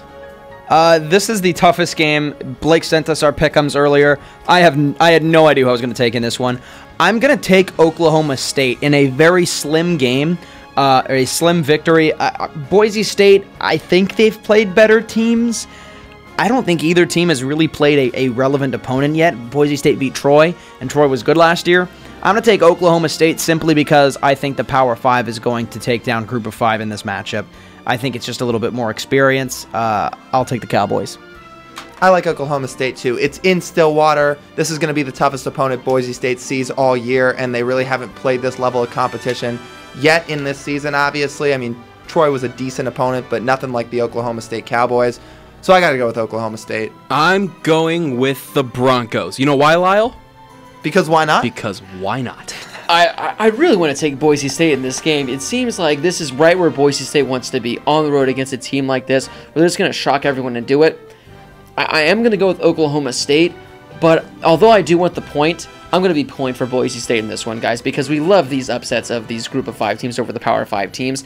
Now, there were, I don't know if I edited it correctly, but there were some games I did have in the pick'ems that aren't going to be there anymore because of the rainouts. I'm not sure if this one is in there, and that is Hawaii at Army, which was one of Blake's bets. Now, Hawaii has already beat Navy, and after this week, the government is going to have to add a new branch of the military because I think the Warriors are taking down the Knights this week. The Rainbow Warriors. The Rainbow Warriors. Well, maybe the Coast Guard can get a football team together or something. They Who knows? should. They should. They should play in Hawaii. The National Guard. Yeah, there Does you go. Hawaii play Air Force this year at all? Someone look at the schedule and see got if you. they do, because that'd be fantastic. Well, while Josh looks at that, I'm also going to go with Hawaii, too. Another shout-out to Cole McDonald, who's just been absolutely on fire. I think it continues against an Army team that I think is inferior to Hawaii. The game this weekend is going to be at 6 a.m. Hawaii time. Wow. That's rough. So, I'm going with Army. I just think it's kind of like playing here in Arizona. The heat early in the year is brutal, but I think Hawaii, for every road game, has to just be at a major disadvantage. That's true, and that is tough. But I'm gonna go with Hawaii in this one just for the Cole McDonald factor. But I do like the fact that you brought that up, BK, because 6 a.m. start time, regardless of how many days in advance, you're there to try to get adjusted to the jet lag, that's tough, playing at 6 a.m. Houston at Texas Tech. I'm going to take Houston in this one. I like the bounce-back performance and the win over Arizona. Again, I think Arizona is a struggling football team and a struggling program right now, but I'm taking the Cougars in this one over the Raiders. I like Houston, too. We didn't get to talk about it when we were on the Arizona topic, but my goodness did Ed Oliver look good against Khalil Tate on this past Saturday, and I don't see any reason that's going to stop. I think this guy could very, very well be the #1 pick in the upcoming draft, and I like Houston to take this win. Texas Tech is a team that relies on dropping back and launching the ball downfield. You give Ed Oliver more than 2.5 seconds, good luck and good night. I am going with Houston in this game. Texas Tech did just put up 77 points this past weekend. Who'd they play? Against Lamar. Jackson? You would think. No, the University of Lamar, or Lamar University, I'm not really sure. Guys, through 2 games already, Ed Oliver, 18 total tackles, 4 tackles for loss, and a pass deflection. This guy is a force to be reckoned with that can influence the game just by himself. I am going to go with Houston in this one, but this is going to be a game, I think, where there are going to be a lot of points scored, and whatever the over-under is, take the over. It's Lamar University, by the way. Lamar University.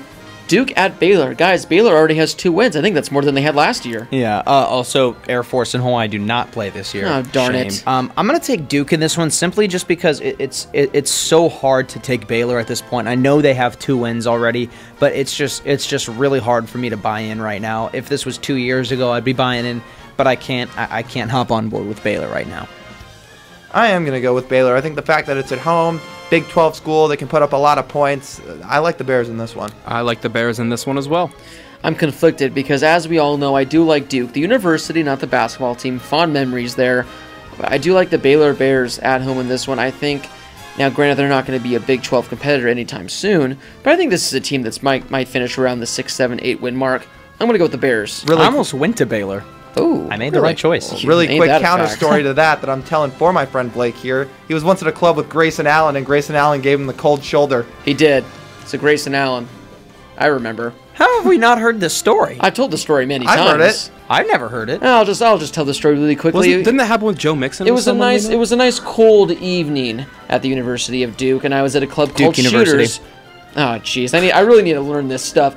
I was at a club called Shooters with me and the friends, and in the corner of my eye, as we're leaving the club at about 2 a.m. Now, granted, it's about 20 degrees. I'm freezing, and I'm having a great time. And in the corner of my eye, I go, is that Grayson Allen? And it's Grayson Allen, of course, with like multiple women on his arms. And I look at him, and I just go, hey, Grayson.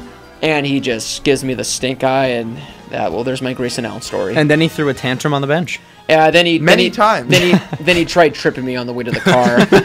Arguably the best game of this week, boys. That is number 4 Ohio State at number 15 TCU.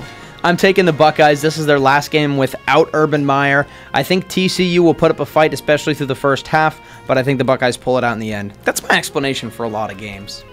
Because that's what happens a lot. I like Ohio State, too. I don't think TCU matches up with this team. Dwayne Haskins has been great. Their running core has been really phenomenal. I like the Buckeyes even on the road. The Buckeyes and the Horned Frogs, 2 of the most obscure mascots in all of college football, but Ohio State comes away victorious in this one. Oh, bro, you had to go with TCU on this one, though. You should have done last year, dog. We're going to have a clean sweep, guys. I like Ohio State in this one. It's going to be interesting, though, to see TCU compete with Ohio State, because TCU, this is a team, the last 2 years, they've exceeded expectations. This game is at home. It is at night. Now, granted, I don't know if that's going to really have that much of an advantage because Ohio State's a darn good team. We're going to have to wait and see. The rematch, part 2, about 12 years or so in the making, and that is number 22 USC at Texas. Oh, I wish this game would have been like number 5 SC versus number 8 Texas, but we can't have that. Yeah, when they scheduled these games, it looked like they were going to be a lot better. Last year's game was a lot of fun. Wasn't there. Both my parents were, and they talk about it all the time. It's great. I love hearing about it. Hey, shout out to Steve and Deanna right now. Big shout out. I think if USC doesn't win this game, it's about time to start raising that white flag, because if they can't beat Texas after getting pounded by Stanford, they're not in a good position. I think SC's the better team. I think they bounce back. I think they roll into Austin and get a dub. At least score a touchdown first. Score a touchdown. I like USC too. I'm going to give them the benefit of the doubt. One, because I think they're the better team, and two, I'm really hoping when they play ASU at the end of October, both teams have one loss or less, because that would make that game really, really exciting. I'm going to go with the Trojans, but keep watch for JT Daniels this week because he's banged up right now with that hand, right? Yeah, a little bit. I'm going to go with the Trojans as well. I think Texas is one of those places that we always talk about as some of the toughest places in college football to play. But USC is cool, calm, collected, almost always. So I think last year, squeaking by in overtime, I think they're going to win more easy this year than they did last year, USC. Now, I was with SC initially, and then I look at the spreads, as I was doing Blake's bets, and this was something I found very interesting. Texas is favored by 3.5 points. So everyone is thinking Texas is going to get the job done, and 3.5 is a fairly good margin. I don't know who's making the bets this week, because I think Texas 3.5 is a little much. I am going to go with the Trojans in this one. I think it's going to be a good game. Last year's was fantastic. I know for Josh's sake, I'm sure he's hoping Gus Johnson's not on the call this year for part 2. God, man. I love Gus Johnson. I love Gus Johnson too, but man, that was a very... I'm not going to say anything. So I love Gus Johnson. I do. I am going to go with the Trojans on this one. Fresno State at UCLA. I hate that you put these two picks back to back, but look, I'm going to be totally honest with you guys. I think UCLA wins 2 football games this year. Ooh. I think they win 2. I mean, they're terrible. I thought they were going to be good. Why? Because Wilton Spate's their quarterback? Hey. Okay, so UCLA lost, and I went and I was reading through some of the comments. I want to see what some of the fans were saying on Instagram. And a lot of them were saying, give the ball to the freshman kid. Why are we starting Wilton Spate? Why are we starting these other guys? I like Devin Modster. I think Devin Modster's a good option. But look, Fresno State's hot. I think Fresno State can put up a fight. I think they could. And keep in mind, Fresno State, especially through the 2000s, they were not afraid to go into big stadiums and shut up the home fans. Because you remember, Blake, you grew up watching SC football too. They almost beat USC, and that was a USC team with Matt Leinart, Lendale White, Reggie Bush, and a top 5 defense in the country. Now, obviously, that was 12 or 13 years ago or whatever, but this is a Fresno State team and a program that's starting to get a little bit of a resurgence. They've got a good coaching staff. I like Fresno State to beat UCLA. I'm not very hot on the Bruins right now. I like Fresno State too. I'm going to be honest. I mean, Dorian Thompson-Robinson, the UCLA's quarterback, now that Spate got hurt, he actually looked pretty good. That was one of their bright spots in the loss to Oklahoma this past week. But Fresno State, I mean, we talked about them putting up 79 points in a game already this year, and Josh hit it right on the head. I don't think UCLA has much to show for themselves this year, so I got to go with Fresno State. Before you take this, looking ahead, so they play Fresno State, that they're a pretty hot team right now this week. Next week, they play Colorado, who just beat Nebraska on the road. After that, they play number 10 Washington. Then they go on the road to play Cal, who's hot right now. Arizona's struggling. Utah's a good team. And then after that, they end their season with 4 consecutive games against ranked teams. Wow. At Oregon, at ASU, and then home for SC and Stanford. 2 wins is reasonable. It is. Especially since they couldn't win these first 2 games. No, not 2 games. Oklahoma's too tough of an opponent. They just look that bad, though. But the fact that they couldn't win week 1, yeah, I'm on board with you. You know what? UCLA has a chip on their shoulder, and they have a chip on the sidelines. So you know what? I'm going to go with UCLA just because I could make that pun. I'm picking UCLA. You should just get a point for the punt right now. That was good. I'm going to go with Fresno State in this one. They almost beat Minnesota this past week, and it was like a last-second interception by the Gophers that ended up having Fresno State lose. Fresno State, they could score the ball. UCLA, they've looked bad. I mean, I think Wilton Spate not being the quarterback might actually be better for them. Yeah. Because Wilton Spate, all 12 passes he's thrown this year have not looked good. That was a crazy interception, too. But, guys, this may be the most fun worst of the worst that we've had to date. It's the most notable worst of the worst, most notable because this features 2 Power 5 teams, which has never happened before. And, guys, this is the game that I always say I don't want to watch. I kind of really want to watch this game. And that is Rutgers at Kansas. One of these teams at the end of this game is going to be 2-1. Oh, What? boy. Okay, so all college football fans, I'm going to assume at one point played the college football video games. Bring it back. Bring it back. And you used to be able to create a team, right? Well, I created a team, and I based them off of a high school team that I used to watch when I was a kid. My dad went to that high school, so I made that school into like a college. Well, they needed to have a team to play, and I didn't care enough to make another team. So I took Rutgers logo, Rutgers colors, Rutgers school name. They were, I don't remember what the team was, but they started with an R, and they were the whatever Knights, and they had Rutgers logo and colors and uniforms. And I used to like Rutgers uniforms a lot. I'm taking the Scarlet Knights because I just ripped them off in NCAA football 2005. Kansas and Rutgers. Wow, that's all. This is some worst of the worst. Who would have ever thought 2 Power 5 schools, like you said? Well, believe it or not, back in the day, Kansas actually produced some decent defensive backs. One of them, not the one you're thinking, by the name of Bradley McDougald, now a Seattle Seahawk.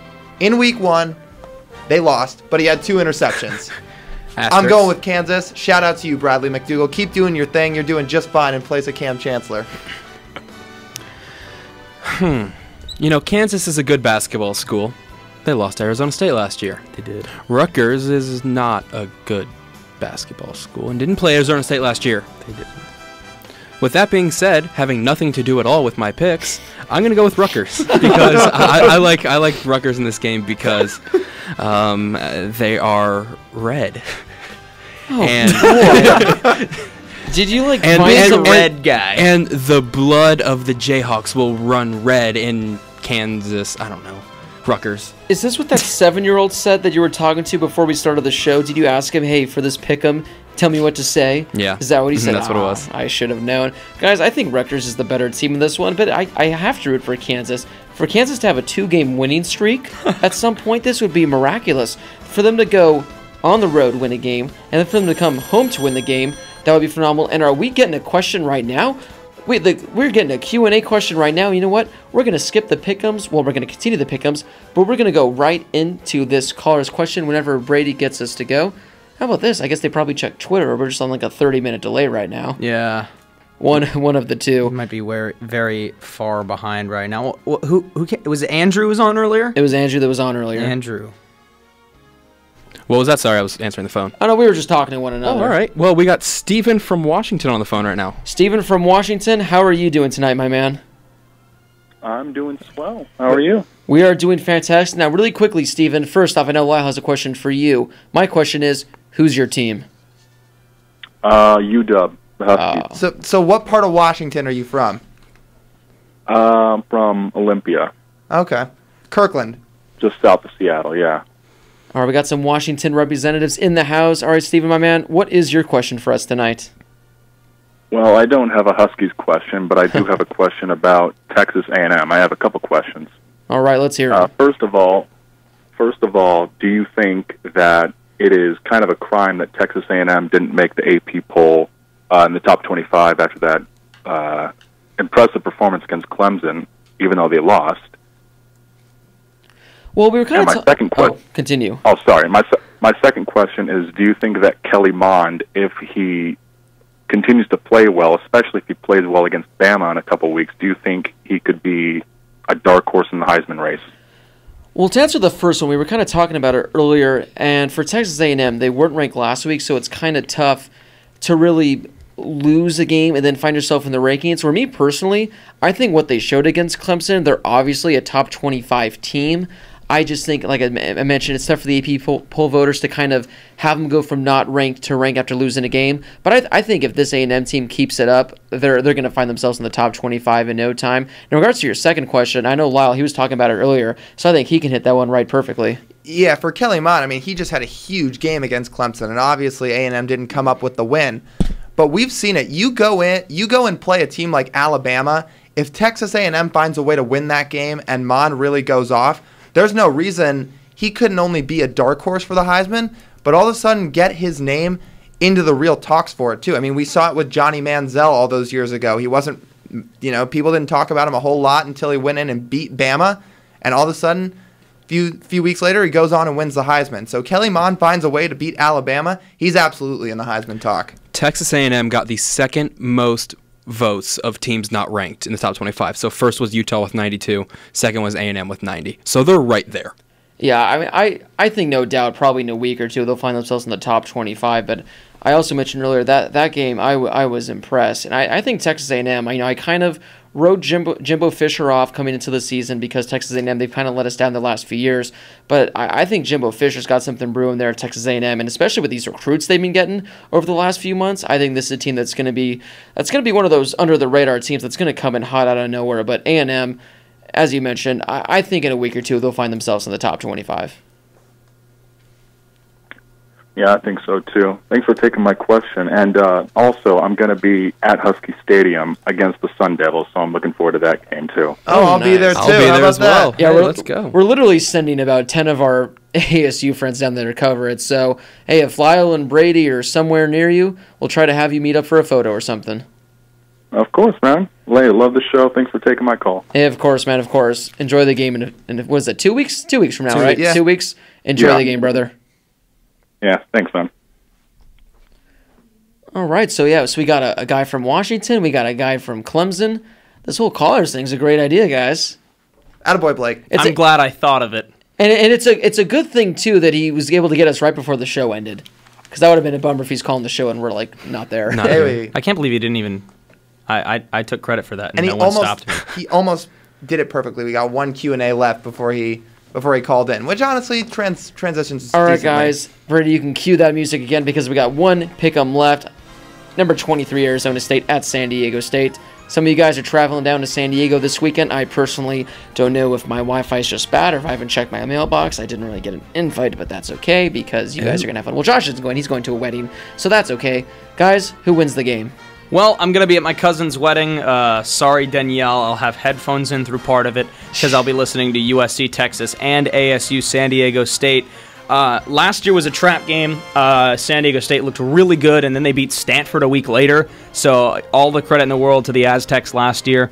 ASU took some coaches from them, so I think that San Diego State's going to be fired up, and my buddy Brandon plays for them. Brandon, dude, I love you. But I think San Diego State's going to come in, and whoa, take two. Use take two. I think that Arizona State's going to come in, and I think they get the big win over the Aztecs.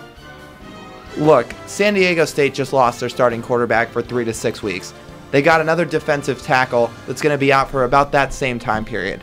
ASU these first 2 weeks has looked really, really good. Like we said earlier, there's some things they can still improve on, but man, has Herm Edwards coached this team up and put them on the map. I think as confidently as I have said since we started this show, I like the Devils in this game. On the road, maybe it's a little bit of a trap game, but they're going to prevail. Leave it on the grass, man. Leave it on the grass. Leave it on the grass. How much you want to bet next home game there will be at least one T-shirt in the student section? You know what? I'm making that T-shirt. Let's make them. Don't steal that idea from me. I'm making that T-shirt. I think ASU actually came out and announced today that they are in fact making those shirts to put in the Sun Devil shops. It's kind of like the Guard U T-shirts they did last year and all that. So, Josh, your buddy Brandon Heiklin. Yes. He's ranked 60th in the country in punting. He has 349 punting yards. I guess, it's better to be lower ranked in punting? I don't know. Because it means you're not punting as much. But Michael Sleep Dalton is 11th in the country in punting yards, 454. I think, just bring it up because you talked about Brandon a second ago, so just giving a nice little comparison there. But I think ASU is going to go into San Diego. Last year was an ugly game, really for both teams. But I think ASU is going to go into San Diego riding the momentum of beating Michigan State. I think Herm is able to keep this team level-headed because a lot of times when a team gets a marquee win and then gets ranked, it gets to their head and they lose. So I think Herm is able to keep this team level-headed. I think the Sun Devils will win this game. Last year's San Diego State game, it was kind of, Donnell Pumphrey that was just running all over us. Had, 300 total yards, something like that. They don't have him this year.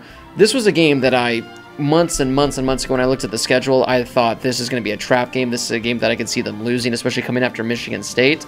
I'm impressed with the Devils this year. San Diego State, they're not the team they were last year. As Lyle mentioned, they're down their starting quarterback. They don't have Pumphrey. I think Arizona State gets the job done, but this is a game where I'm still scared for it because I feel like the top 23 ranking, that can get in Arizona State's head a little. They could, maybe have them take the foot off the gas just a tad. but I think this is a game that Arizona State will win and should win. I'm going to be all lonely watching it in my apartment by myself, guys. Hey, Blake, by the way, Donnell Pumphrey never played against ASU.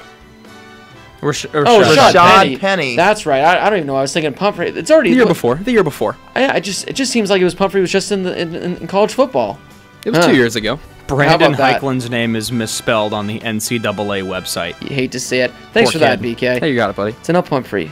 Where is he on the Eagles right now? Still, where'd he end I up? think he got cut. He got cut. Ooh. Rashad Penny is on the Seahawks, Seahawks. though. Can confirm. Yeah. Donnell Pumphrey is on the Lions roster. He's on the Lions now. Oh, Yes. oh boy. Guys, that does wrap up, I think, our longest episode of the Harris Highlight Show today. There was just so much to talk about this week. And to be honest, I could have gone on for another hour or so. Yep. You know, it's just that we got class tomorrow. We have some, meetings and lunch interviews and whatnot to do. So we're going to have to get to bed, except for me because I'm going to be up all night editing the show. Thank you so much for watching, guys. Shout out to our 2 callers because, as I mentioned, if you follow us on Twitter or listen live, you guys are going to have some bonus opportunities right there to talk to us. As opposed to like last year when I said, everyone, we're going to be taking phone calls, and we had like 10 people that were trying to get a hold of us. So make sure to follow us on Twitter at the HH Show. _ I was pointing to Lyle, but I'll take you my as well, fault. Brady. Underscore. Also, listen live every Tuesday night at 9 p.m. Pacific Time, 12 a.m. Eastern on BlazeRadioOnline.com. Join the Pick'ems League, sign up for Bovada, make some bets, and overall, guys, have an amazing week of some college football. Josh, enjoy the wedding. Lyle, you. Brady, enjoy San Diego. I believe it's pronounced San Diego, Diego. which of course in German means have an amazing week of college football. Ladies and gentlemen, for Blake Harris, Josh Schaefer, Lyle Goldstein, and Brady Klein in the Bill Austin Radio Studio at the Walter Cronkite School of Journalism and Mass Communication in beautiful downtown Phoenix. That's a mouthful right there. We will see you guys next week.